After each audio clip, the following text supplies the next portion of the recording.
Så jeg meg selv i speilet, og så sier jeg høyt da. Det ganske kleint altså, å si det høyt. Jeg glad i det.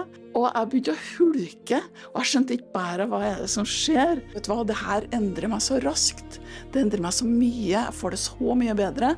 Og det er jo sånn, når du finner en skatt, så vil du gjerne at, det her vil jeg at alle andre også skal få føle på, kjenne på. Og så leste jeg på at det første halve året av 2020, så skulle jeg da ha fri. Jeg skjønte ikke hvorfor. Men jeg stoler jo så mye på lesing at når det da kom, så var jeg sånn, ok, men da skal jeg fri. Og så skal du reise mest mulig fra skolen slutte her. Da leste jeg på at du må komme deg hjem den datoen i Spania. Så dro jeg hjem den dagen. Dagen etter så stengte Spania. Det er så rart å leve egentlig i en verden hvor at folk ikke vet om den her indre GPS-en, altså. Alt trenger å bli synlig akkurat nå. Fordi at det er så mye skjulte agenda rundt omkring. Alt skal opp i dagen, alt skal opp i lyset. For at en skal være med opp i lyset, så må en gå opp i lyset. Altså, skal en være med i utviklingen, så må en utvikle seg. Det sier seg selv akkurat nå. Fordi at akkurat nå så er det så mye polarisering, splittelser, og det her er den store splitten som holder på å skje i verden akkurat nå. Hvor at nå må du være med. Kom igjen, bli med. For blir de ikke med, så blir de hengende tilbake igjen da.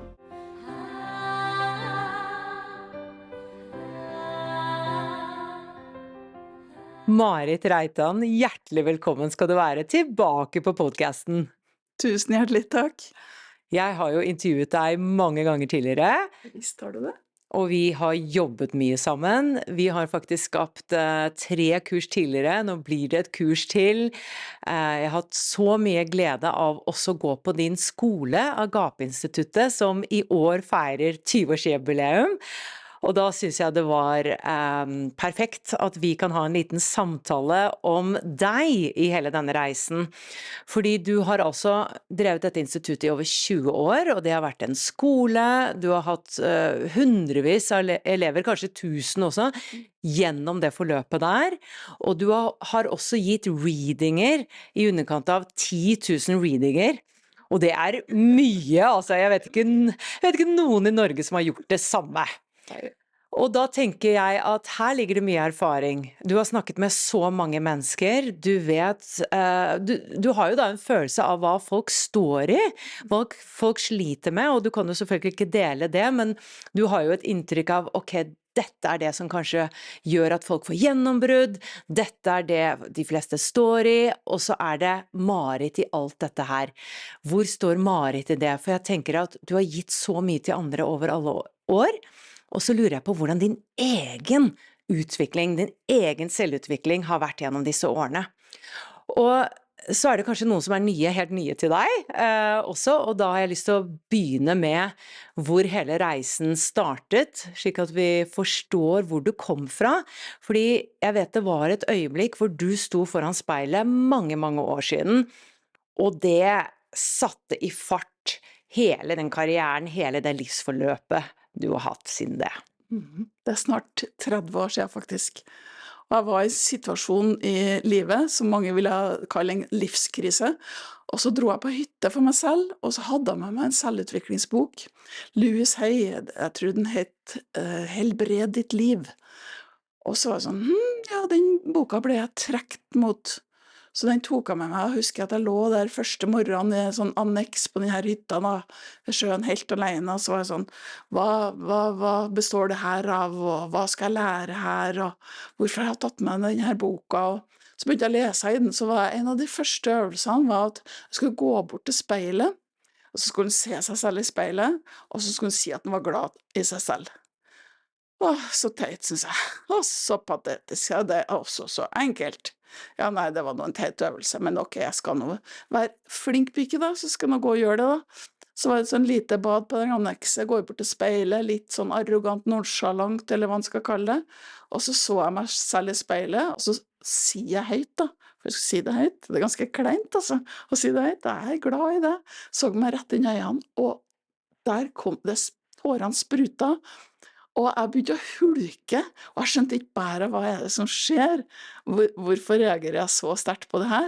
Og så tenkte jeg, herre min at jeg får prøve en gang til, og jeg klarte ikke noe så enkelt som å stå og se meg selv i speilet, og si at jeg var glad i meg selv. Så tenkte jeg, ok, her har vi en vei å gå. Så da satte jeg i gang da, med å lese bøker, og jeg en sånn person som, hvis jeg gjør noen ting, så går jeg helhjertet inn i det. Så det var bokstavelig talt hundrevis av bøker. Jeg bare leste og leste og leste alt av sånn selvutviklingslitteratur som jeg kunne komme over. Og jeg gjorde øvelser og øvelser og øvelser og øvelser, og så kjente jeg på det at jeg kommer til et visst punkt, men det er akkurat som jeg ikke kommer riktig dypt nok, jeg kommer ikke lenger på et vis. Og så tok jeg en sånn beslutning et eller annet sted i meg at vet du hva, jeg vil mere. Jeg vil dypere, jeg vet ikke hvordan, men ok, jeg vil det. Og så kom jeg over en utdannelse da, som handler om kommunikologi, hvor at vi går inn i underbevisstheten og omprogrammerer og sånn. Og så gjorde jeg det da, en 6 uker sånn modul, litt over tid. Jeg tror jeg tok til sammen 8, for jeg gikk en par av de modulene en gang til, med som metaperspektiv. Fugleperspektiv, se seg selv i et annet perspektiv. Og så kjente jeg da at nå går det så mye raskere når jeg går i underbevisstheten. Når jeg begynner å omprogrammere der, trosystem som jeg ikke vet om, og det som ligger ubevisst da i hjernestammen, i stedet for at det ligger i hjernebarken, og det har det med meg hver dag, så gikk vi dypere, og det var på en måte en sånn omprogrammeringsperiode. Så kjente jeg at, vet du hva, det her gjør meg så godt. Jeg kjenner at jeg begynner å få mer trygghet i meg selv, mer selvtillit, mer egenkjærlighet og så videre. Og så ga det en sånn mersmak, for at det er sånn, ja, jeg kan ha det enda bedre, og så kan jeg ha det enda bedre. Oi, jeg vil ha en øvelse til, jeg vil gjøre en modul til, jeg vil ha mere, ikke fordi at jeg ikke var bra nok som det var, men fordi at jeg ville ha det bedre. Og det skiftet mellom at jeg gjør ikke fordi at jeg har det så dårlig, men jeg gjør det for at jeg vil ha det så bra, det skiftet begynte å komme da. Så etter jeg hadde gjort det en periode, så var jeg sånn, jeg vil enda mer. Kan jeg gå dypere, kan jeg gå raskere, kan jeg skape det større, den her følelsen som jeg begynte å kjenne på av selvtillit og selvrespekt da. Kan jeg få mer av det? For det er jo sånn vi mennesker er, at hvis vi da gir oss selv noe som føles bra, så vil vi gjerne ha mer av det. Og så kom jeg over da et sted hvor at de drev og leste hverandre. Og da handler det rett og slett om å gå opp i tredje øye, altså det her pinnalkjertelen som vi alle sammen er født med, den indre GPS-en, fasiten vår, som de fleste tenker er noe humbug, eller rare greier, eller noe alternativt, og så videre. Altså det er noe vi er født med. Den indre GPS som er der, det er fasiten, det er noe vi alle har, svarene ligger der, klar for når vi er klar til å få dem. Og når jeg oppdaget det, da var det som å sette seg på et hurtigtog. Og så kjente jeg at, vet du hva, det her endrer meg så raskt, det endrer meg så mye, jeg får det så mye bedre når jeg gjør det her, sånn at jeg vil at andre skal oppleve det samme, jeg vil at andre skal skjønne at vi mennesker er så fantastiske, vi er ikke bare følelsene våre, eller bare kroppen, eller bare utseende, eller vi er så mye dypere og så mye større og mye bedre enn det da. Og det er jo sånn, når du finner en skatt, så vil du gjerne at det her vil jeg at alle andre også skal få føle på, kjenne på, få tilgang til. Så da startet jeg å lese folk, og da var jeg en sånn torsdag hvor jeg begynte å lese folk, og på mandagen så var jeg massivt med telefoner, og så lang historiekort. Da bestemte jeg meg at, vet du hva, det her må flere lære. Og så startet jeg å lese massivt med folk, og så startet jeg skole for 20 år siden. Jeg har 20-årsjubileum i år. Og så har det da gått, bokstavelig talt flere tusen mennesker der da, som har lært å lese seg selv, og har lært å lese andre. Og blitt kjent med seg selv på en mye dypere, sterkere måte da, som du også opplevde når du gikk på den skolen. Og nå har jeg som sagt drivet den i 20 år, og jeg kjenner da at jeg brenner like mye for menneskers utvikling i dag, og kanskje nesten enda mer enn jeg gjorde da. Fordi at den tiden vi har akkurat nå. Så når jeg leser folk nå, så ser jeg at frykten er større enn jeg har vært på veldig lenge. Fortvilelsen er større. Det her at folk begynner å tro at de fortjener å ha det vondt, eller fortjener å ja, ikke finne seg selv, eller og at de ikke fortjener det som er godt, da. Og så ser jeg også at veldig mange står fast. De gjør det samme, får det samme, gjør det samme, får det samme. For de går inn i sånne trossystem hvor at ja, men det er noe hit og ikke lenger. Og så skaper en det vi kaller for hverdag. Så går de tutler de rundt i sin egen hverdag, og det er ikke noe galt med det. Samtidig så kan jeg da oppleve da med kundene som kommer og blir lest, at de er så fortvila over det. De ønsker noe mer, de ønsker noe dypere og så videre. Og så er det mange som leter utover, da. Og så handler det om at vi trenger å gå innover. Så når vi da lærer oss å gå innover, og vi lærer oss å lese oss sjøl for eksempel, eller å søke svarene i oss selv, eller kjenne etter hva har jeg lyst til? Hva er det jeg ønsker? Hva er det jeg trenger? Og jo oftere vi velger det vi trenger, i stedet for det vi ønsker, jo mer får vi det vi virkelig trenger, da, jo mer går utviklinga. Og jo mer i takt med og pakt med blir det her det vi trenger og det vi ønsker. De blir mer bestevenner etter hvert. Men i starten så kan det være at jeg ønsker å sette meg ned og spise en haug med sjokolade nå, men det jeg egentlig trenger er å komme ut i skogen og springe, for eksempel. Mens etter hvert så blir det her ønskene å trenge, de blir bestevenner. Og det er da vi virkelig får fart på utviklinga, da. Når vi blir mer i balanse, rett og slett. Mm. Og du har vel reflektert en del over din egen utvikling også, for det var jo ikke sånn at du begynte skolen, og så er alt bra, på en måte. Du var på plass 100%, og vi kjenner jo deg som en som gir masse råd og perspektiver og innspill og verktøy. Og så er det ganske mange som ikke vet om deg, da. Og jeg tenker også at av og til kan det kanskje føles som et stort ansvar når så mange lytter til deg, og da tenker jeg, hvordan har Marit det i alt dette her? Hvordan ivaretar hun seg selv? Hun er vel sikker på sin egen selvutviklingsreise, selvfølgelig. Og jeg vet at du har hatt et stort skifte. Det var vel under korona at du hadde enda et sånt stort skifte igjen. Har du lyst til å dele litt om det? Ja, for det er jo som du sier, altså når en skal ivareta så mange, da, på det meste så har det jo gått 120 stykker på skolen.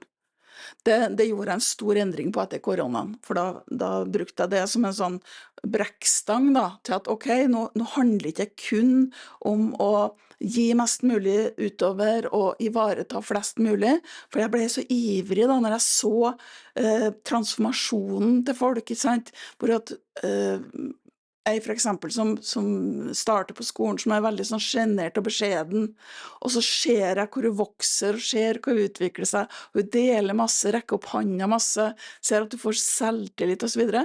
Så det blir jo en sånn et ønske om å gjøre det mer også for andre, ikke sant?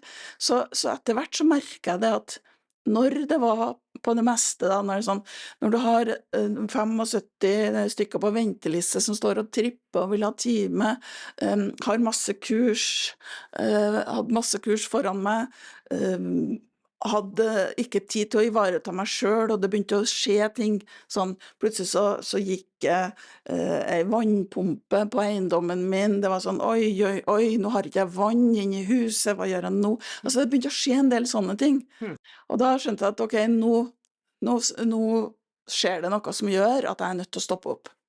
Og så leste jeg på at det første halve året av 2020, så skulle jeg da ha fri.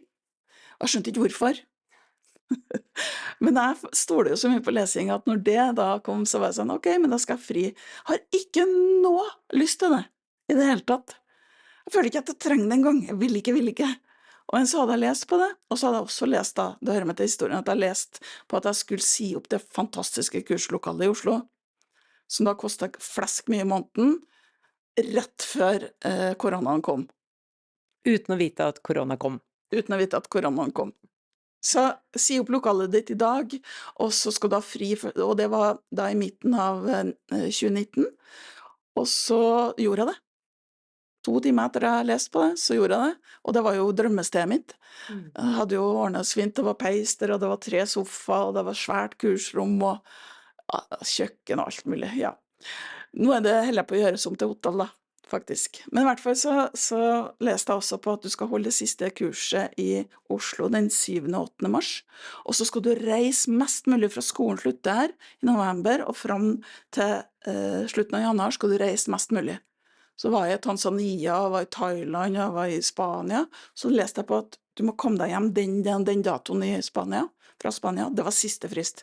Så dro jeg hjem den dagen etter så stengte Spania.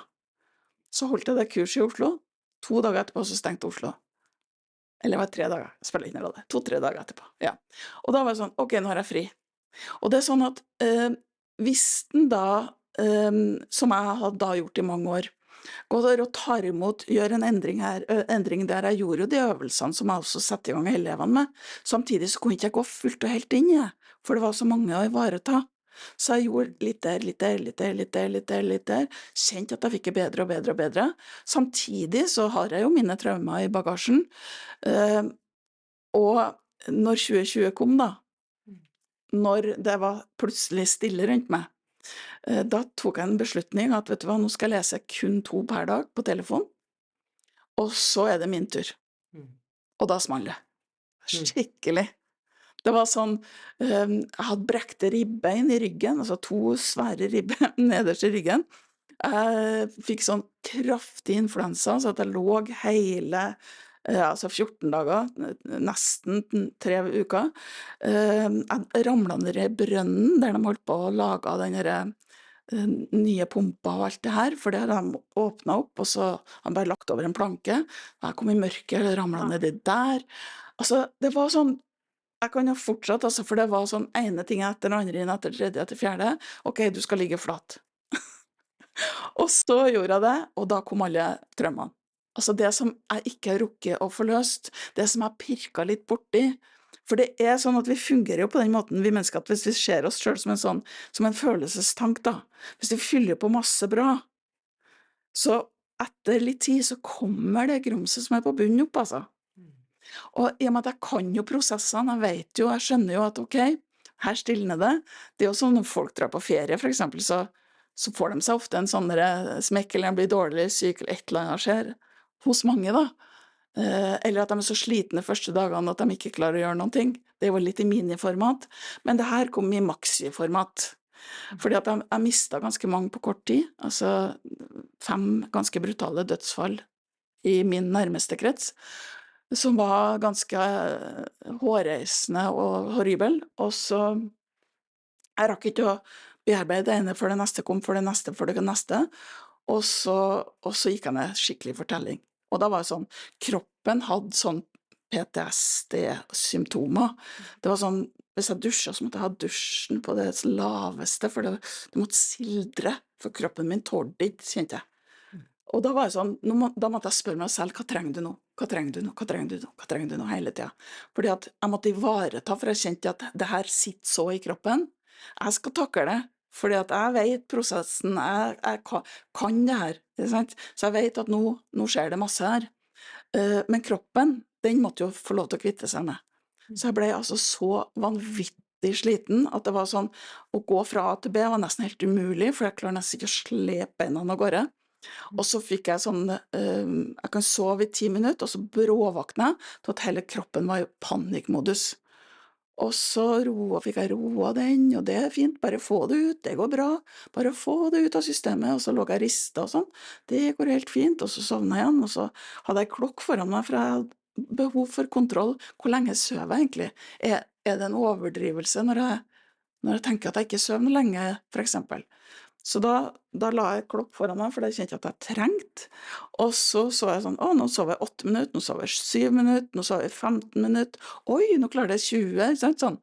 Og hver gang jeg våkna, så var det for at jeg våkna at kroppen var helt kaos, full panikk.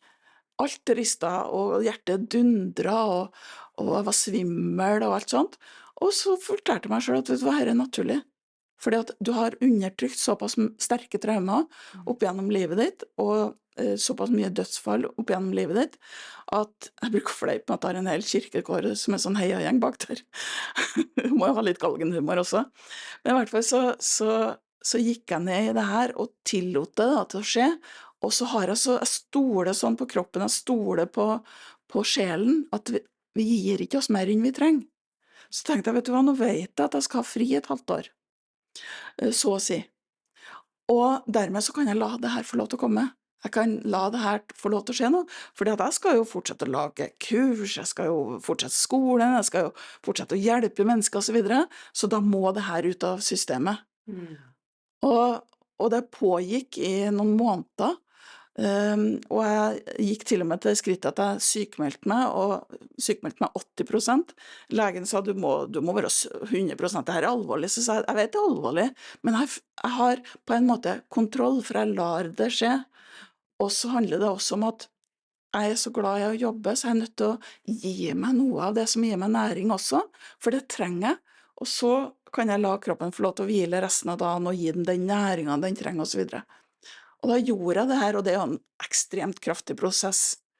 Og mange har nok sikkert gått under, men i en sånn prosess, samtidig så, med det verktøyene jeg har, med den viten jeg har, med alle de menneskene du kan tenke deg, når man har lest rundt 10 000 lesinger, det er nesten 10 000 timer det. Det er ganske mye, altså. Sånn at jeg føler at jeg vet så mye om den menneskelige psyken, karakteren, styrken, mulighetene. Jeg kjenner meg selv så godt da, at jeg vet akkurat hva jeg tåler, og da er det mye lettere å gjøre det også. Og så er det veldig viktig det her å ikke dømme det da, at det er noe sårbart, at det er noe svagt, eller noe dårlig, eller nå har jeg gjort noe feil, og så videre. For det er mange som gjør det i en selvutviklingsverden. At det skal være sånn, alt skal være sånn solskinn hele tiden, det skal alltid være blid, alltid være glad. Noen bruker til og med positiv. Og i min verden så er det, stemmer ikke det da. Fordi at vi er mennesker, og hvis vi aldri går i motbakker, hvis vi aldri takler og tåler å stå i, så blir vi heller aldri sterke. Det er som å gå inn på et treningsstudio og så si, jeg skal ha det lett, og så tar du en 1,5 kilos vekt, og så, ja, det var veldig lett, for jeg fortjener å ha det lett, vet du. Så går du ut igjen. Men hvis du virkelig vil bli sterk da, så handler det om å ruste deg til å kunne stå i tøffe tider. Og jeg tenker i verden i dag nå så har vi ganske tøffe tider. Så det er kjekt å kunne stole på seg selv og ha en selvrespekt og en egenkjærlighet da. Og det kjenner jeg var premien ut ifra denne perioden. Jeg møtte igjen en venninne som jeg ikke har sett på mange år i denne perioden. Og det var så godt fordi at hun kjenner hele familien din, hun kjenner hele barndommen min og så videre. Sånn at jeg sa det, jeg har så behov for å snakke om det. Jeg har så behov for å snakke meg gjennom. Orker du å høre på? Ja, sier hun. Og så var det prate, og det å kunne prate med noen som vet hva jeg snakker om da, i forhold til barndom, jeg trenger ikke skjule noe, eller holde tilbake, eller noen ting, og det var så godt å få det ut. Og så fikk hun ut sine ting, og så var det sånn, så plutselig var vi ferdig med det. Så hvis jeg begynner å snakke om noe av det nå, så er det ingen energi på det, og det er ikke sånn, nei, det er jeg ferdig med, det er ikke den energien, men det er sånn, nei, jeg er ferdig med det. Jeg kjenner at nei, det affiserer ikke meg lenger en gang. Det er sånn, ja, det ble jeg sterk av, det opplevde jeg, det ble jeg sterk av. Og så kan jeg kjenne takknemlighet på det i stedet. Og det synes jeg er en styrke som jeg alltid har ønsket å ha hatt, og som jeg kjenner gjør meg godt da når vi går inn i de tidene som vi er i nå, faktisk. Du sa jo til meg at tidligere har jeg tatt tak i småstener, og nå tok jeg tak i kampestener. Ja. Og det gir jo et klart bilde på det, og så tenker jeg at man må jo være klar for det, og alt det du har gjort før, de svære kampestenene har jo gjort deg klar til å ta de når det først kom, fordi at alt kommer litt stykkevis og delt, også for en grunn, og det er spennende å høre om at du leste på det, og de som er litt ukjente med det da, som sitter og ser eller lytter, så handler det jo om, som vi snakket om, det tredje øyet, at du leser gjennom det tredje øyet, og får en direkte kontakt med sjelen, og at sjelen rett og slett guider og veileder deg. Og det har vi jo alle, og så handler det jo om å stole på det, og det er der du er helt mester i det. Du stoler jo på det, og det er jo de som sier at du må gjøre en ting, det er litt artig, 10 000 ganger, da er du ekspert. Så du er ekspert på å lese nå! Du er herved ekspert! Erklært ekspert. Og nå skal vi snakke med eksperten. Ja, ikke sant? Vi er så glad i å snakke om alle disse ekspertene, så nå er du i den ligaen. I den boksen. Ja. Og det som også er litt interessant, det var at sjelen din sier ikke, nå skal du gjennom alle disse tingene. Nei. Sjelen sa, ta deg fri, som stemte 100%, for du skjønte jo ikke hvorfor skal jeg ta meg fri, og så kommer covid. Ja, ok, hvorfor skal jeg selge, eller hvorfor skal jeg ikke leie lenger?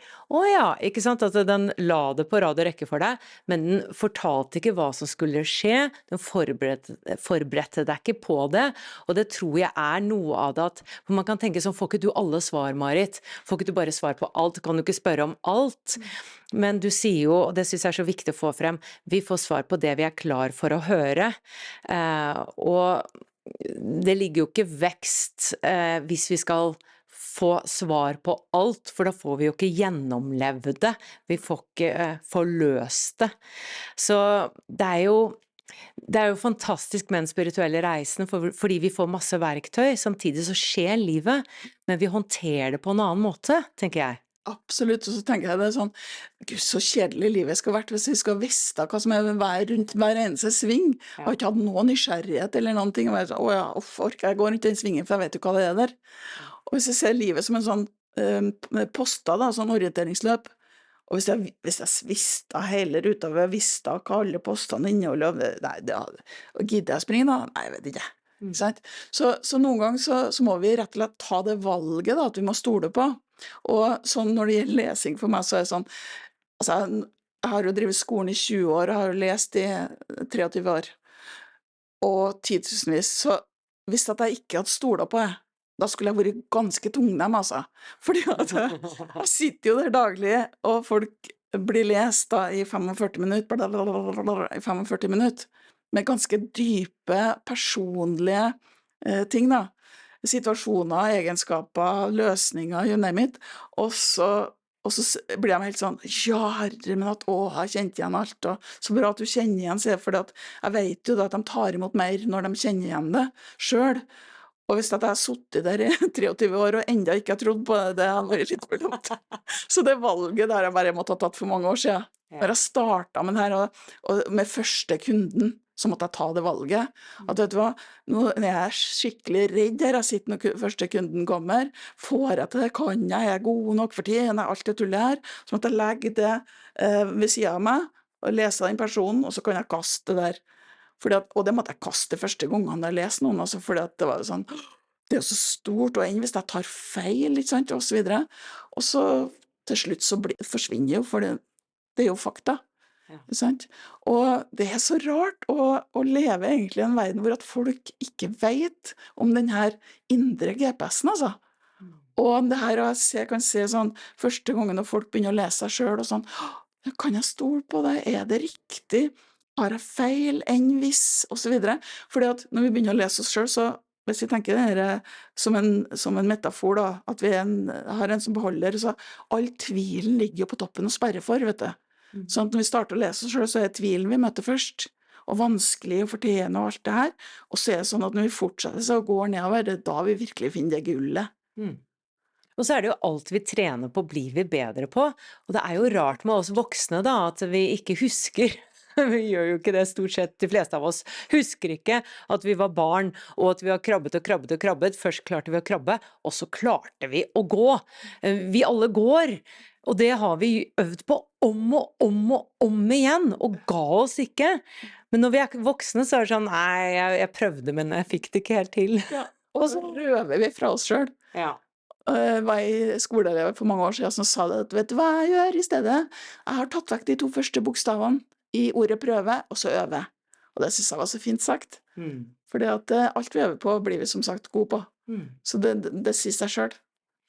Og så har det forundret meg, fordi at jeg tenkte av og til at er det noe mål i selvutvikling? Er det sånn at jeg skal komme meg dit, og og så har jeg ikke helt skjønt hva som skjer da, men da er jeg dette flotte mennesket, eller stor versjon av meg selv. Men jeg har jeg har forstått at det alltid noe å heale, det alltid noe å utvikle, jeg kan alltid bli mer og mer og mer av den jeg altså det alltid lag på lag. Og det jo ikke det at man skal heale seg selv ihjel heller, og bare fokus på at jeg ikke på plass, ikke sant? Fordi det tenker jeg også blir feil fokus, at jeg må heale meg selv hele tiden, jeg ikke i mål.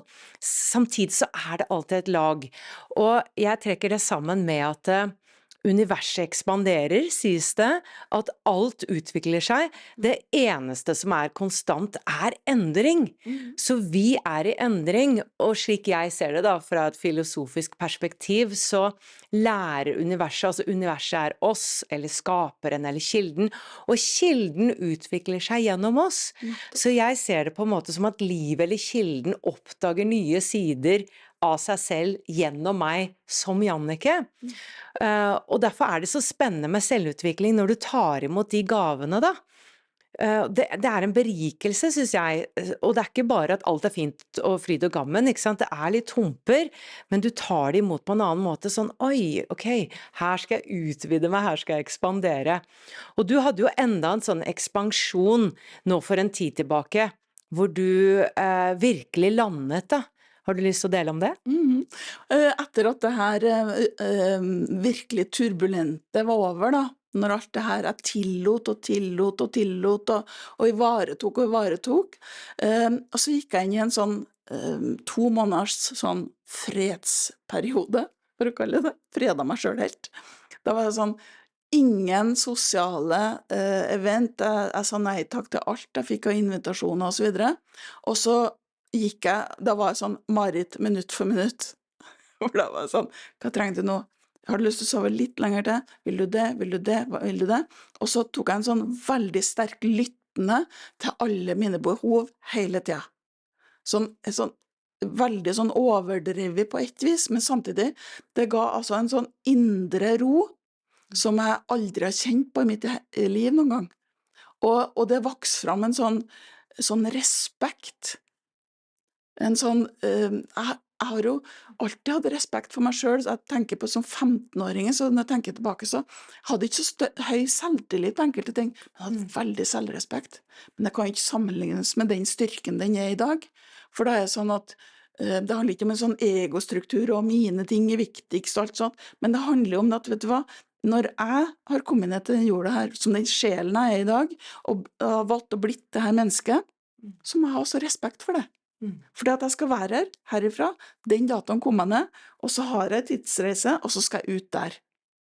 Og på den tiden der, så skal jeg lære, erfare, utforske hvem jeg egentlig som det mennesket jeg akkurat nå. Og det mennesket jeg akkurat nå, det synes aldri til å bli igjen. Og det har jeg veldig respekt for. Sånn at da går ikke jeg ring og tenker som at sånn jeg, og definerer meg og sier at sånn jeg. Da utforsker jeg hvem jeg nå. Sånn at den dybden i den selvrespekten, som da også gir en veldig sterk dybde og en helt annen ro i selvkjærlighet, egenkjærlighet, det har jeg aldri opplevd før i den grad som jeg nå. Og jeg har jo tenkt i mange år at jeg har sterk selvrespekt, sterk egenkjærlighet, men det kan ikke sammenlignes. Og så merker jeg det at når jeg da ønsker meg noe, så skjer det så raskt. Veldig mye fortere, fordi at jeg merker at frekvensen min mye høyere. Sånn at noen ganger så det sånn at jeg tenker en tanke om at du, kanskje det har vært hyggelig å møte den. Hei, der du, ja. Sånn. Og det har vært sånn, ja, det helt påtagelig, altså, fordi at det går så mye raskere. Jeg har også veldig tro på det, at når du hever vibrasjonen din, så tiltrekker du deg raskere, fordi at hvis du i de lavere vibrasjonene, la oss si at du der mesteparten av tiden, da. Kanskje du deprimert, eller som jeg har vært og kjent på de vonde følelsene, så manifesterer du også tregere, alt går tregere, og så matcher du samme type energier. Så går du opp i frekvens, og så går alt så mye fortere, og tiltrekker deg mye, altså samme frekvens da, men at manifestasjonen også går fortere, og det er jo positivt, fordi at da trenger vi ikke å være så livredde for dette med negative tanker, og «Å nei, nå er jeg nede, jeg er på lav frekvens».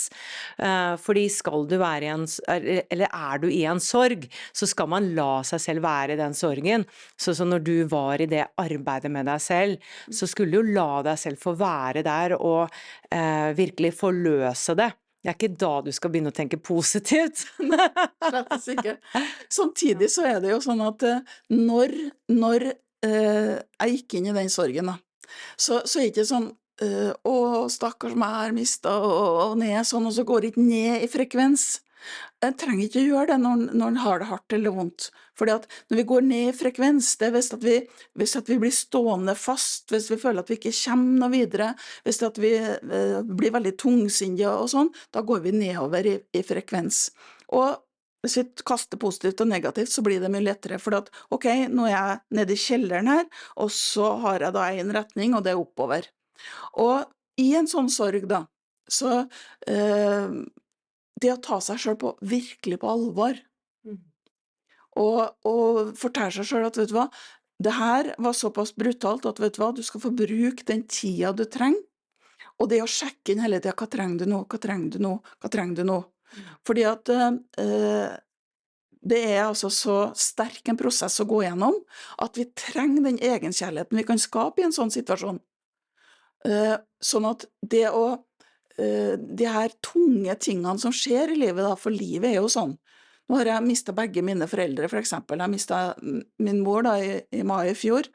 Og når vi går gjennom sånne situasjoner, sånne perioder i livet, hvis vi gjør det med respekt for oss selv, hvis vi gjør det med egenkjærlighet, hvis vi gjør det med at vi kjenner oss selv, vi vet hva vi trenger, hvor at vi lytter mer og har respekt for alle behovene da, så blir alt så mye mer verdig, så mye mer respektfullt, så mye, altså jeg vil kalle det fint altså. Sånn som jeg satt på sengekanten til min mor da, de siste 14 dagene, og noen ganger så satt der 8 timer, og noen ganger 12 timer, og vet du, timene bare fløy av gårde. Fordi at jeg hadde så respekt for den situasjonen. Jeg hadde så respekt for det livet som hun har hatt, som hun holdt på å forlate. Jeg hadde så respekt for det livet som jeg har hatt med hun, at jeg har valgt hun som mor, da, for det tror jeg på som sjel, så har jeg valgt henne som mor. Og det å se den kjærligheten hun klarte å skape på slutten der, hvor at hun da var inne i sitt verste mareritt, hun var flyttet på et sykehjem, og det var hennes verste mareritt. Og så klarte hun å skape kjærlighet på slutten av livet sitt, som hun aldri har klart før. Hun gjorde sånn, hun hadde ikke noe språk for hun hadde ALS, så hun hadde ikke noe språk de siste årene, og da gjorde hun sånn til frisøren sin, og klappet seg på hjertet, og sendte slengkyss, og sånn. Og da var jo veldig lamma her, og var jo litt lamma i hendene, det var jo så vidt jeg fikk det til, men hun skapte altså så kjærlighet, at hun ene sykepleieren, hun stod og gråt ved senga hennes, så hun måtte gå ut, eller hun syntes selv hun måtte gå ut da, så jeg gikk ut på gangen og spurte, går det bra med det, og sånn. Og jeg synes sykepleieren virket så veldig streng da, en sånn østeuropeer, og hun var sånn, snakket litt sånn brysk og sånn, så jeg hadde en helt annen oppfatning av akkurat der og da. Så når jeg så at hun hadde tårer i øynene og begynte å gråte og måtte gå ut, så gikk jeg etter henne da. Så sa jeg, ja, men jeg er så glad, hun er så spesiell, for hun er så snill med oss alle sammen. Hun er så takknemlig, og hun er så kjærlig. Så hun er sånn, når vi går ut av rommet, så opp med hendene og viser oss hjertet og sånn. Og så tenker jeg, Gud, min mor klarte å skape det på slutten av livet sitt, altså. Og det synes jeg er så vakkert, og jeg har så respekt for det. Sånn at når hun gikk bort den natta, så var det sånn, jeg satt igjen med respekt, ydmykhet, takknemlighet, og det er også en enda større respekt for livet da. Så det ble vakkert midt inne i sorgen. Og så tenker jeg også at du var jo bevisst til stede der, Du snakker om at du satt der 8 timer, 12 timer. Du valgte det bevisst, du var til stede. Vi har mange mekanismer hvor vi kan flykte unna, ikke sant? Vi kan kjempe, vi kan gå inn i så mange sånne responser som kommer fra urhjernen vår. Men det å gå bevisst inn i noe, gå bevisst inn i healingarbeid, være bevisst rundt sorgen. Jeg tillater meg selv å være der nå, for jeg tror når vi gjør ting ubevisst, at vi går glipp av noe. Ja. Og da kan vi lett være i offer, uten at vi vet engang. Veldig den der stakkars meg, og det skjer alltid meg, og det blir aldri bra. Og bare å bli bevisst på de tankene også, da har du jo hevet frekvensen allerede. Å ja, det er sånn jeg tenker. Eller er det jeg som tenker det, eller er det tanker som skjer? Altså dette skjer nå, at vi ikke identifiserer oss så mye med at nå skjer det oppe masse i hodet mitt. Det betyr ikke at det er jeg. Det betyr ikke at det er mine tanker egentlig. Så bevissthet har hjulpet meg så innmari i det å ikke identifisere meg med alskens følelser, men kjenne, ok, nå har jeg en følelse av tristhet, nå har jeg en følelse av sorg, da skal jeg kjenne på den og la meg være i den. Og så la den bevege seg, uten å presse gjennom noe, og så tillater jeg meg selv kanskje ikke å føle på det jeg bør føle på, og så later jeg som jeg føler noe annet, fordi jeg burde jo være positiv. Og da tror jeg i det da, så kommer en aksept, og i det så hever du frekvensen allerede, og jeg tror prosessen går raskere da. Det er i hvert fall det jeg har følt på min kropp da. Så er det sånn, hvis at vi har sånn at vi går inn i offer da, at vi, det er så synd på meg og så videre nå, selvmedlidenhet rett og slett, det er også en nyttig kraft. Sånn at det er viktig å ikke dømme den heller, men det handler om at vi skal ikke være det for lenge. Fordi at selvmedlidenhet, når jeg satte med brekte ribben, den situasjonen med å ramle ned i brønnen, og slo meg så stygt at det brølet utover hele hyttefeltet der, og da synes jeg ordentlig synd på meg selv også. Ja. Nå er det massivt med snø her ute, og nå har jeg brekt ribbene, og nå har Men du gjorde det bevisst. Og jeg gjør det bevisst. Ja. Går helt bevisst inne. Og så, når vi gjør det da, for det er så viktig å ikke dømme det, for da kan vi jo bare sånn, nå må jeg ta meg sammen, og så må jeg være positiv, og så videre. Da handler det rett og slett om, ok, nå har jeg det så vondt det. Og det må jeg også ha respekt for. Jeg må jo ha veldig respekt for meg selv når jeg har det vondt. Og ofte så kan vi ha respekt for oss selv når vi, nå mestrer jeg, nå får jeg til, nå skapte jeg noe bra, nå fikk jeg klapp på skuldra, nå gjorde jeg ditt og datten. Det er mye lettere å ha respekt for. Men når vi virkelig trenger det, det er jo det når vi er virkelig nede, når vi kjenner det at, vet du hva, det her var ordentlig smertefullt, det her var ordentlig vondt, nå har jeg det vondt, det er da vi trenger oss selv mest. Det er jo et eller annet sånn uttrykk som heter sånn, elsk meg mest når jeg fortjener det minst. Og det er jo da vi virkelig trenger det. Når vi er på det mest sårbare, det er da vi virkelig trenger å ha respekt for den vi da er. For da skal vi lære noe, erfare noe som er veldig vondt. Ikke sant? Og mange i en alternativ verden, i en selvutviklingsverden, ser på det her som nederlag, da, eller at sånn, og jeg tenker, nei, helt motsatt. Fordi at når jeg for eksempel ser på min historie bakover, så har det ikke vært akkurat sølvskje i munnen og solskinnshistorie.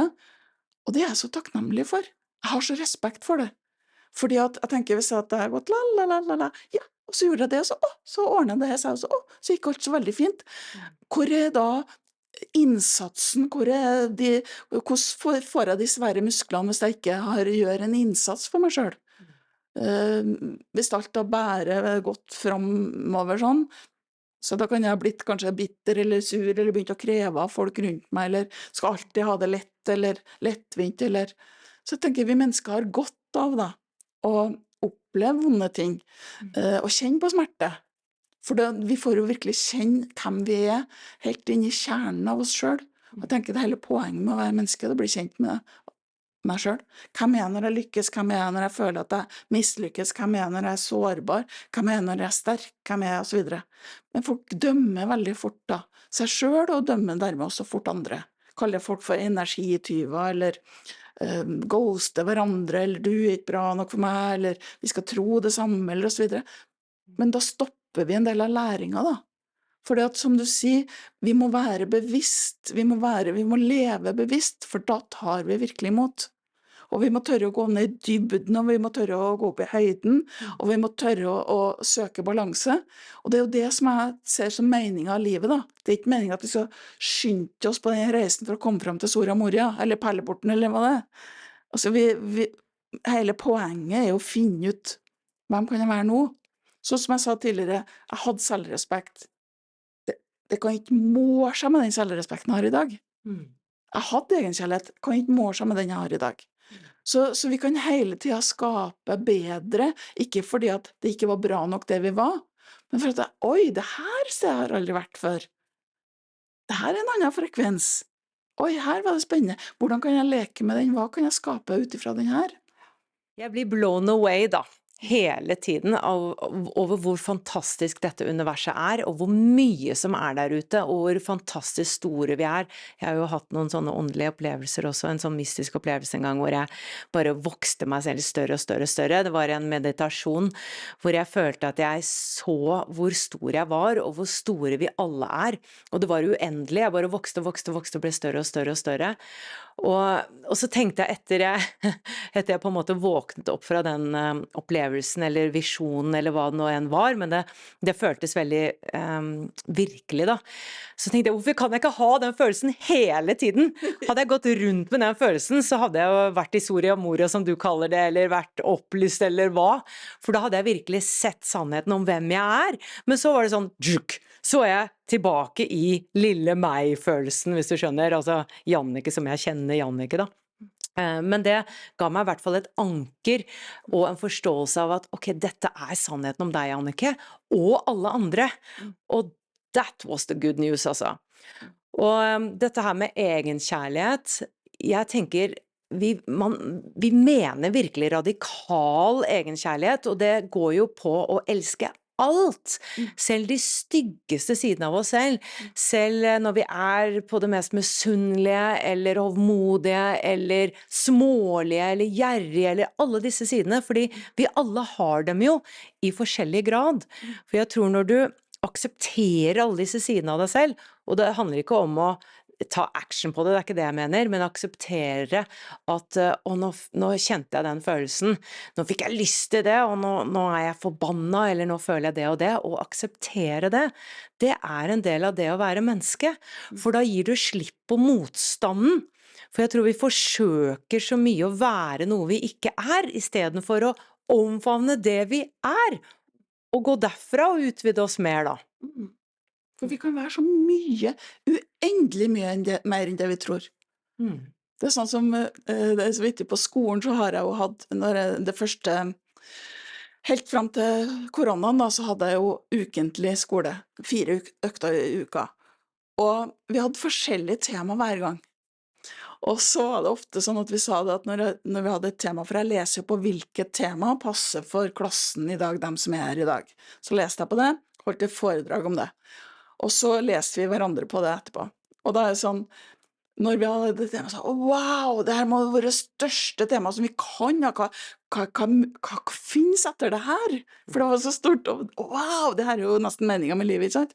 Og så kom neste dag, og så kom neste dag, så kom neste uke, så kom neste måned, og så går det året, og så sa vi ofte sånn, her, og det her er det beste semesteret, for nå har jeg utviklet meg, nå har jeg mye bedre. Det stopper jo aldri. Nei. Sant? Og det er ofte sånn vi tenker at det kan ikke bli bedre enn det her, og da begrenser vi det allerede. Det kan alltid bli bedre, og du kan alltid få det samme igjen. Det husker jeg en teaterlærer sa til meg at når jeg følte at jeg virkelig fikk et gjennombrudd i en scene, hvor jeg bare, nå satt alt! Det var som alle stjernene sto på linje og sånn. Og så sa hun, if you have gotten it once, you can get it again. Og det glemmer jeg aldri. Fordi at det har vært en sånn begrensende tanke for meg at, oi, nå har jeg oppnådd toppen. Ja. Jeg kan jo ikke få det bedre enn det. Og det er jo, da går jo taket der. Så den har jeg kastet da. Ja, det er bra. Ja. Det er sånn, hvis du står på en fjelltopp, så finnes ikke noe tak, vet du. Hele universet. Kjempesvært. Ja. Ikke sant. Og så hadde jeg lyst til å spørre deg litt om dine perspektiver på den tiden vi befinner oss i.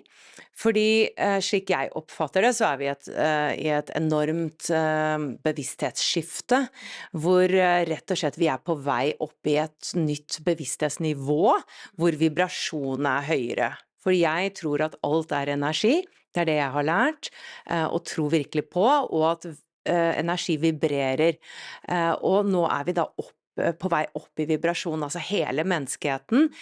Og samtidig som du var inne på, når vi da går opp i frekvens også og utvikler oss, så kommer grumset opp. Og det er akkurat det som skjer akkurat nå rundt omkring i verden. Fordi at hvis vi skal ha hvis du ser det da som en metafor, som et jordstykke, og så er det i det jordstykket da, så er det masse sånn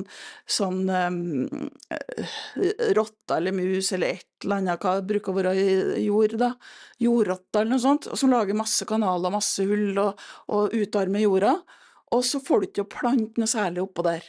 Og for at det her jordsmonnet skal bli bra da, for at vi virkelig skal dyrke de her fantastiske vekstene oppå det her, så trenger det her å ut og opp, og da kommer det opp i dagen, kommer opp i lyset, sånn at vi kan skape god jord igjen. Og det er en metafor for det her som skjer nå, fordi at alt trenger å bli synlig akkurat nå. Fordi at det er så mye skjulte agenda rundt omkring, og så trenger alt opp i lyset, og alt skal opp i dagen, alt skal opp i lyset, og når bare vi sier akkurat de ordene der, det skal opp i lyset, fordi at alt som kommer opp i lyset kan transformeres. Det er jo en sånn gammel sayings fra barndommen, tar du trollet opp i sola, så sprekker det. Og det blir noe av det samme, altså. Det skal opp noe, ting skal bli synliggjort, hva som har skjedd rundt omkring i forskjellige land, som har vært under radaren, skal opp noe. Og så skal lyset da ta over på den måten at alle vi menneskene har gått på denne jorda noen år nå, og så har vi da ønsket å fått det bedre, og når vi ønsker å få det bedre, så ønsker vi også dermed å gå opp i frekvens.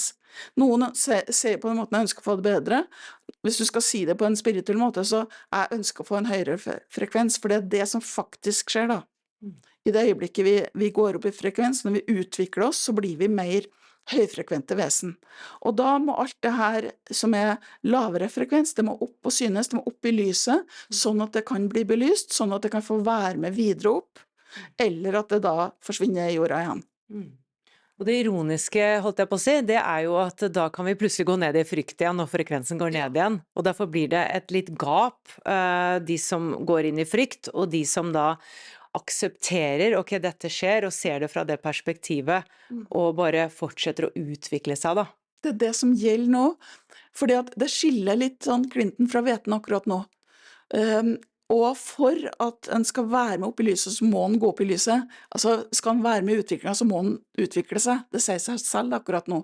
Fordi at akkurat nå så er det så mye polarisering, splittelser, og det her er den store splittelsen som på å skje i verden akkurat nå. Hvor at nå må du være med. Kom igjen, bli med, for blir de ikke med, så blir de hengende tilbake igjen da.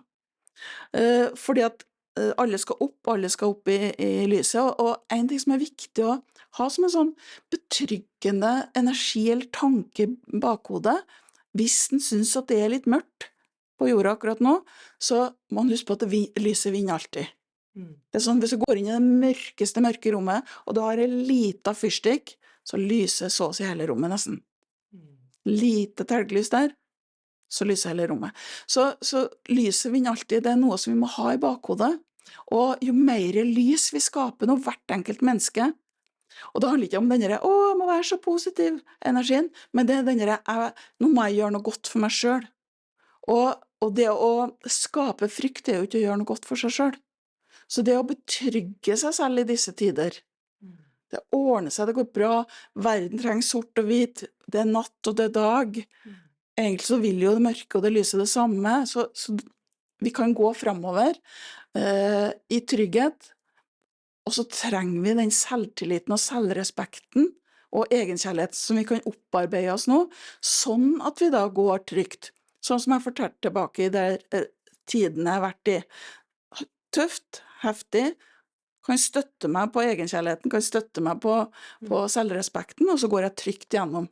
Og det akkurat det vi trenger akkurat nå. Vi trenger å ha så respekt for oss selv og andre mennesker, menneskeheten rett og slett. Og vi trenger å ha respekt for denne utviklingen vi skal igjennom akkurat nå. Og det ivaretar seg best mulig disse tider nå. Frykt det siste vi trenger. Absolutt siste. Og jeg tror det mye forvirring rundt omkring, fordi at de sier det, og det ekstreme sterke meninger der, ekstreme sterke meninger der, og så det nyhetene, og så det fake news som har kommet på agendaen, fake news, og hva kan jeg tro på? Og det jeg føler beskjeden det ok, hva tror jeg? Ja. Ja, hva føler jeg? Hva sant for meg? Kan jeg skille hva som resonerer som sant for meg, og ikke? Og kan jeg våge å stå i det? Det det viktigste av det viktigste nå, at vi alle sammen må gå inn her i oss selv, og så må vi skape herifra. Fordi at nå det sånn, jo mer kokker, jo mer søl, altså. Nå det så mye såkalte sannheter, og det såpass mye løgner, og det såpass mye splittelser, og det sånn, det har begynt å bli nesten litt sånn leira, tror du på det eller det? Du for eller du mot? Og akkurat nå så trenger vi menneskene å forenes mer, og da må vi forenes med oss selv først, sånn at vi lettere kan forenes med andre mennesker. Hvis vi unner oss selv virkelig, så unner vi andre. Hvis vi lytter til oss selv veldig, så lytter vi til andre. Har vi respekt her, så får vi også respekt til andre. Så det å gjøre den innsatsen nå, jeg liker ikke å si jobben, så gjør innsatsen for seg selv nå, så kan stå trygt i disse tider som kommer nå. Og ikke minst utvikle intuisjonen som vi alle har, sånn som du har utviklet til de grader, så har jo vi alle denne intensjonen, tredje øye, magefølelse, og dette her kan utvikles, så jeg tenker det så utrolig viktig at vi legger fokus på det. Ikke sant? Utvikle den videre, slik at det kan bli den GPS-en i denne kaotiske verden, før kanskje ting begynner å bli bedre da. Og så hadde jeg lyst til å spørre deg om, du som da har lest så mange, og du har hatt mange på kurs gjennom oss, også i Wisdom from North, og du har sett så mange skjebner. Hva det folk sliter mest med, og hva den raskeste veien til forløsning? Jeg vet at dette var store spørsmål! Nå skal du høre med hele meningen med livet, et lite øyeblikk. Ja. De fleste med en sånn grunnleggende følelse av å ikke være bra nok. Så den her, jeg bruker å kalle leken da, ikke bra nok leken, det tror jeg de aller fleste mennesker leker. Og noen vil være så bort ifra den at de hever seg til arroganse, så det blir som en sånn pendel som svinger, enten det bra nok, eller så går jeg helt til motsatt side. Men vi skal helst i balansen der. Det her at, ja, hvis vi tror verdensmestere på alt, så går vi ikke inn i utvikling, da jo ikke noe vits å utvikle seg, for jeg kan alt, jeg vet alt, ikke sant? Det jo den der. Og så har du den på andre siden, hvor at jeg ikke bra nok. Jeg duger ikke, rett og slett. Og i disse Facebook-tider og sosiale medier og sånne ting, så det veldig fort gjort å begynne å sammenligne seg, og begynne å danne seg bilder av andre, at andre går rundt med et smil om munnen hele tiden, og helt Synnøve Solbakken og verdensmester i alt mulig. Og så ikke det sannheten. Sannheten jo at vi, alle mennesker, går og leter etter oss selv, og leter etter svar, og har våre utfordringer, for det skal vi jo ha. Så for meg en veldig rask måte, det jo selvfølgelig å lære seg å lese med tredje øye, fordi at der har vi jo GPS-en, der er vel fasiten og alt. Og så handler det også om å ta imot når vi får en følelse, når vi går i nærheten av et annet menneske, snakker med et annet menneske, og vi kjenner at vi reagerer på noe. Og ta eierskap til den følelsen, for det min følelse. Når jeg kjenner frustrasjon over det mennesket, det min følelse. Det mennesket der kan ikke komme bort og så stille seg her, og så injektere den følelsen i meg. Det min følelse, det treffer noe i meg. Sånn at det noe der jeg kjenner at, ok, det treffpunktet der da, det kan jeg gjøre noe med, og ingen annen enn meg. Jeg kan ikke regulere det mennesket til at det skal oppføre seg annerledes, snakke annerledes, være annerledes, behandle meg selv, behandle seg selv annerledes. Det meg selv jeg må gå i. Og hvis jeg da kaster skyld og ansvar og sånne ting, så det så mye lettere at, ok, nå blir jeg irritert på hun eller han eller et eller annet, ok, da det treffpunkt i meg. Hva grunnen til det? Og så kan en da reflektere over, hva var det treft, og hvorfor?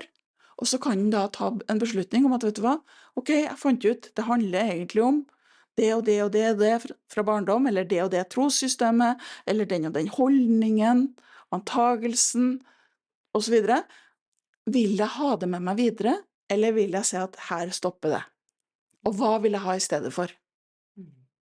Fordi at vi må alltid, hvis vi fjerner et eller annet i livet, så må vi fylle på noe annet. Vi er som en sånn, du kan tenke deg, hvis du har hull i et tann, og tannlegen borer, så må han fylle på en plombe, for ellers så blir det hull igjen. Så hvis vi kvitter oss med noe, så må vi fylle på det motsatte.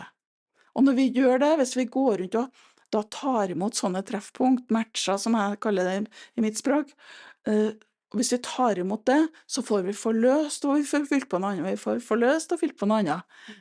Og det skjer når elevene begynner å gjøre det, da begynner det å gå fort. Men det kan jeg jo se for meg, og jeg har jo jobbet mye med det selv, og vi skal jo jobbe med det i kursene vi har sammen og så videre. Fordi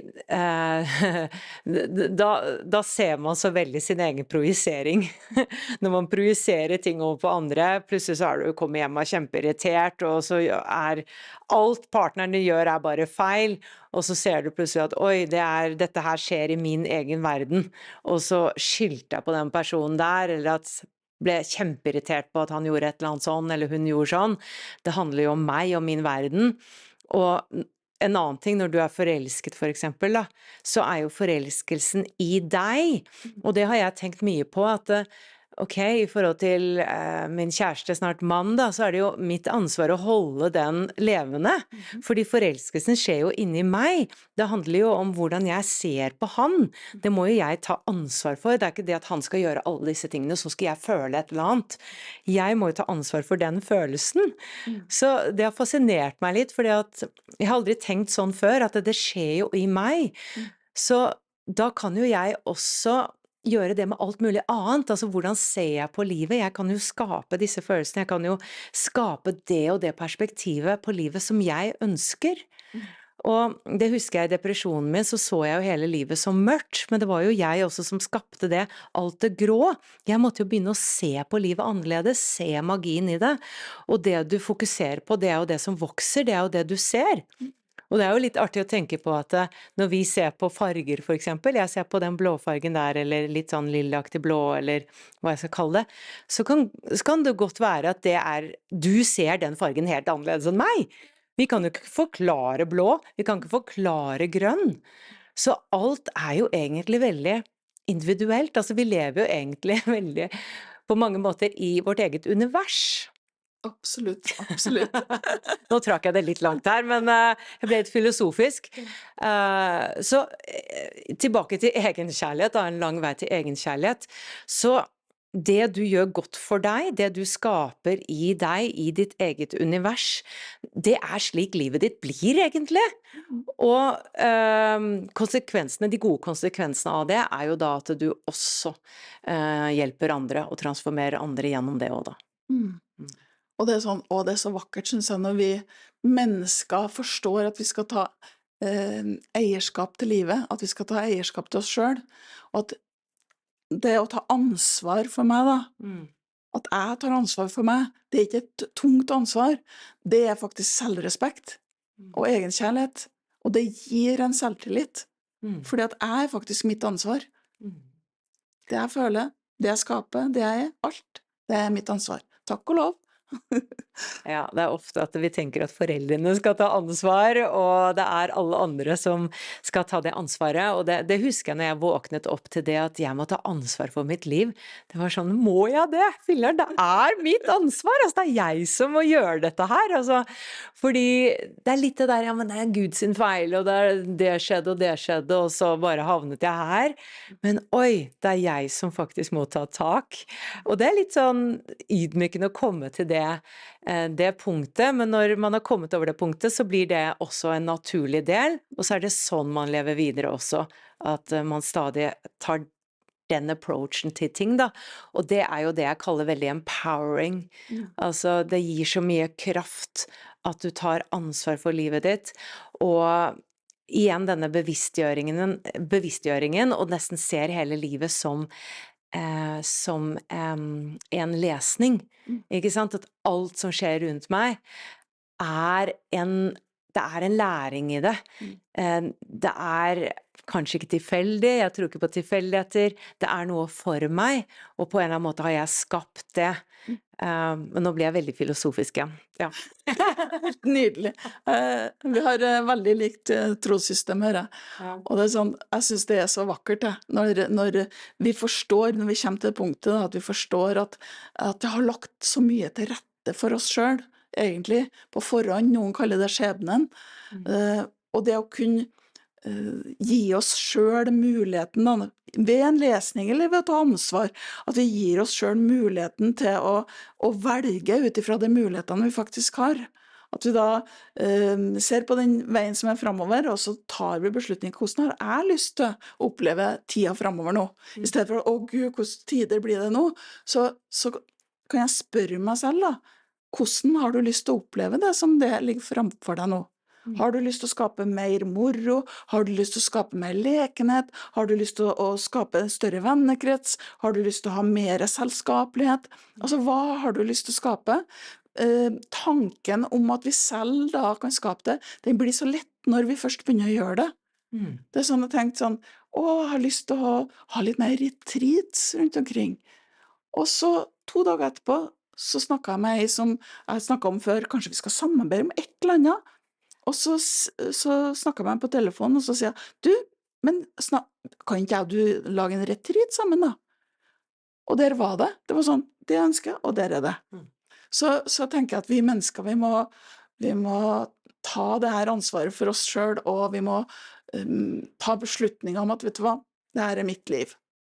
Og jeg kan ikke sitte og kreve fra alle andre, fordi at hvis jeg har skapt det selv, så har det så mye mer verdi for meg, fordi at å få det bare lagt opp i hendene og sånn, så ja, det kan ha verdi det også, men når jeg vet at det her har jeg ønsket meg 2 dager siden, eller for et år siden, eller et eller annet, så har jeg ønsket meg, og så er det her, så har jeg en finger med i spillet, altså det er jeg som styrer spillet, som er da livet mitt, og da blir det sånn, det å skape jo mer egenkjærlighet, det å skape jo mer selvrespekt, når vi oppdager det, at ja, jeg kan bestemme så mye selv.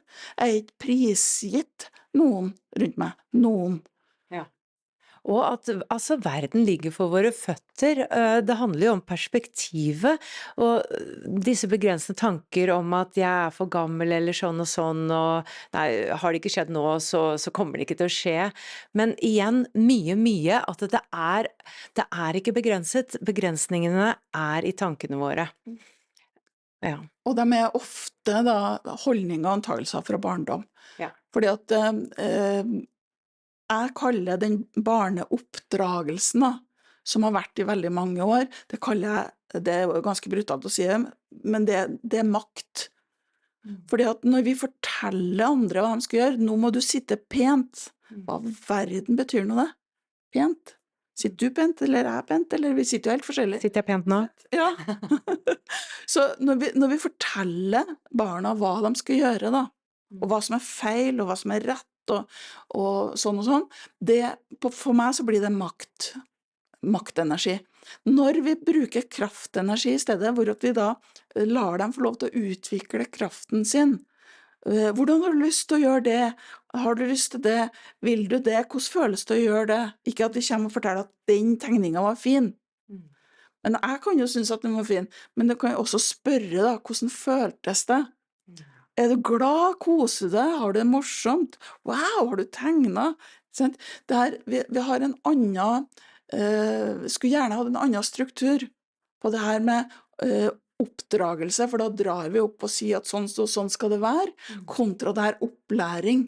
Hvordan vil du teste ut det? Sånn som jeg hørte en far som sa til et barnet sitt at, ja, har du gjort det på skolen? Har du tegnet på møblene på skolen? Hvordan har du lyst til å løse det? Ja, men pappa, jeg er livredd for at enn hvis læreren ser og sånn. Hvordan har du lyst til å løse det? Jeg har lyst til å vaske av etter meg. Ja, vil du at vi skal dra opp på skolen nå og gjøre det, eller skal vi gjøre det i morgen tidlig før skolen starter? Jeg har lyst til å gjøre det med en gang. Ok, så dro han opp, så gjorde han det. Og så var det gutten selv som fant løsningen, og så støttet pappaen det da. I stedet for å si at, du, det var dårlig gjort, nå får du straff. Mm. Jeg skal gå og snakke med læreren, og læreren får du sikkert straff av, og så videre. Mm. Sånn at når vi har en mer sånn kraft, når at vi får finne løsningene selv i livet, vi blir ikke pålagt dem, men vi finner dem, da får vi en helt annen tilnærming til livet også, i stedet for at det blir sånn at myndighetene er foreldrene våre når vi blir voksne, eller regjeringen blir foreldrene våre, eller de andre, eller Nav, eller de andre blir Mm. dem jeg har krav på, Mm. så nå må jeg få, kontra det her at hva har jeg lyst til, hva vil jeg, hva trenger jeg har lyst til å skape livet mitt sånn, jeg har lyst til å erfare det her nå, og så videre. Så da blir vi Veldig. mer kraftfulle vesen. Ja, og vi er utrolig kraftfulle vesener. Ja. Hva er den største spirituelle innsikten du har fått i ditt liv? Oi, det var virkelig et stort spørsmål. Det her at vi kommer ikke alene til verden på et vis, fordi at vi har med det her sjelen på laget. Mm. Og at sjelen vil alltid, alltid, alltid vårt beste. Alltid! Mm.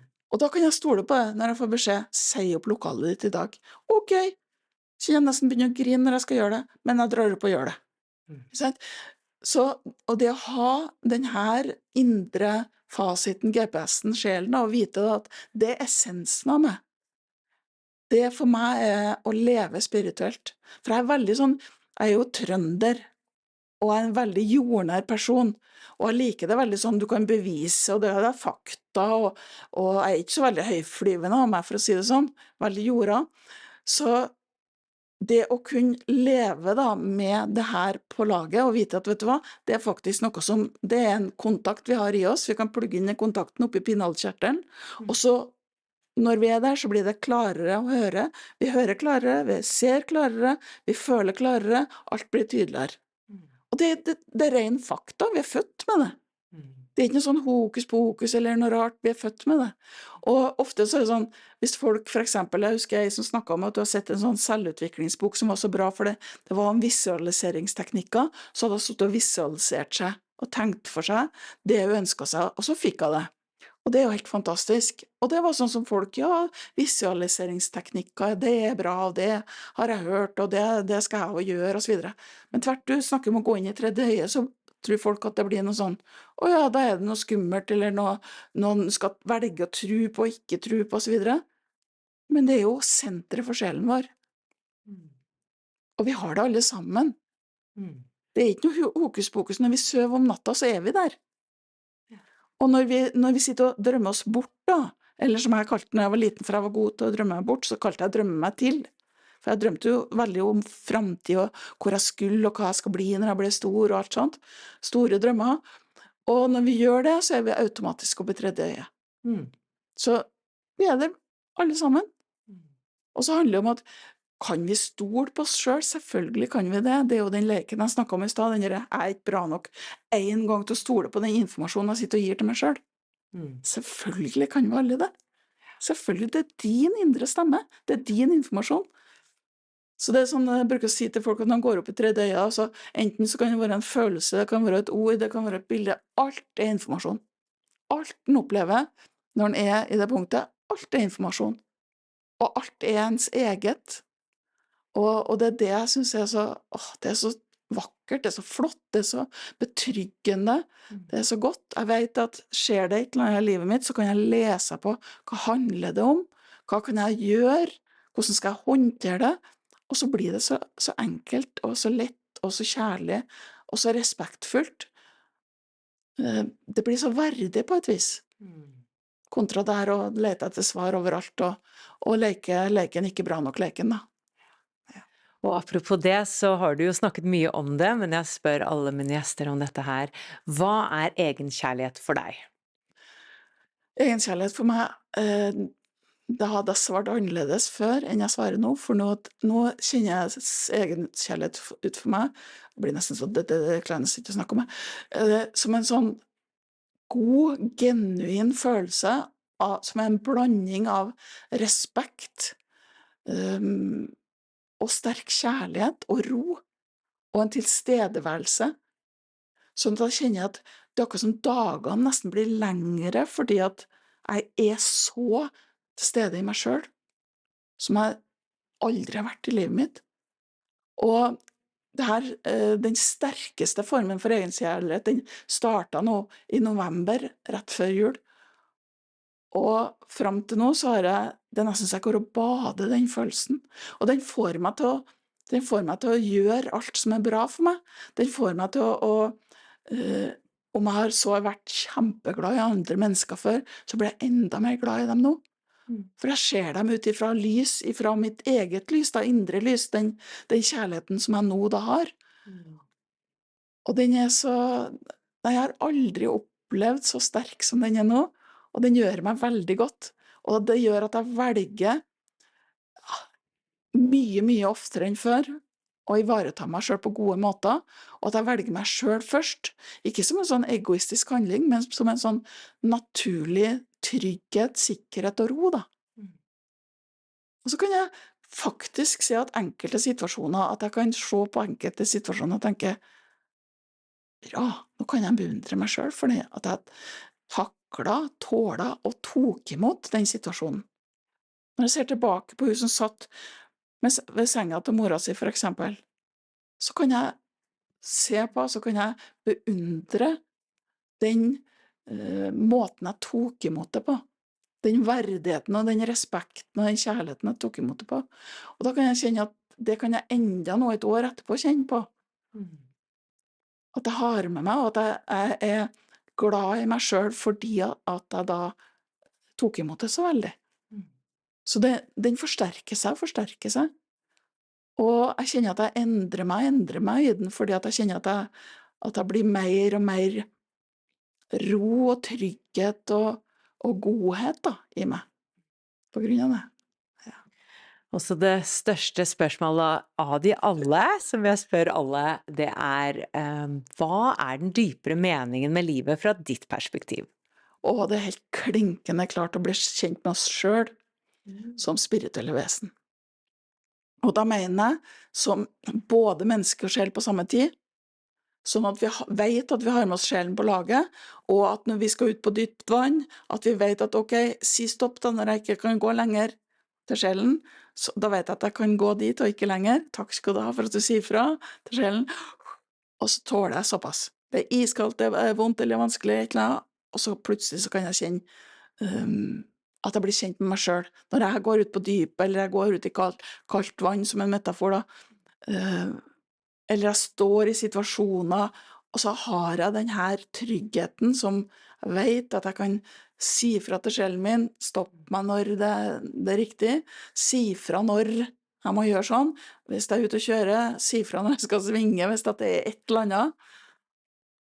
Og det er så det å bli kjent med seg selv på den dype måten, det er sånn som jeg kjenner at jeg unner alle. Tenker i barnehagen skulle vi ha startet med det her, at du kan bli kjent med deg selv. Hele poenget med å være her, er å bli kjent med deg selv i alle situasjoner. Nå er du sint, ja, da blir du kjent med den delen av det. Nå er du lei deg, da blir du kjent med den delen av det, og det er også ok. Hva trenger du da? Og da har vi fått en verdig, respektfull, varm, vennlig, kjærlighetsfull verden. Men det kan vi jo skape hver en av oss inni oss, først og fremst. Og så kan vi skape det i verden etterpå. Jeg tror vi er på vei. Det tror jeg. Hva er ditt siste budskap til de som lytter eller ser på i dag? Kast den der leken, slutt med den leken, ikke bra nok leken. For vet du hva, alle sammen er vi så fantastiske. Det er sånn, for alle og en som har blitt lest eller har lest seg selv, så vet de mer at, vet du hva, vi er så mye større enn vi tror. Vi er så mye større enn de her tankene som løper løpsk, enn de her følelsene som kan løpe løpsk. Vi er så mye større enn det vi tror. Så det ønsker jeg for alle sammen, at alle skal forstå. Takk for at du kom tilbake på podcasten, Marit, og takk for alt det fantastiske arbeidet du gjør, og ikke minst alle kursene vi har skapt sammen, som du har på Wisdom from North, som er en glede å dele med andre, og gratulerer igjen med 20 års jubileum. Tusen hjertelig takk, og takk til deg også. Veldig, veldig fint å samarbeide sammen, og skape verden til et bedre sted.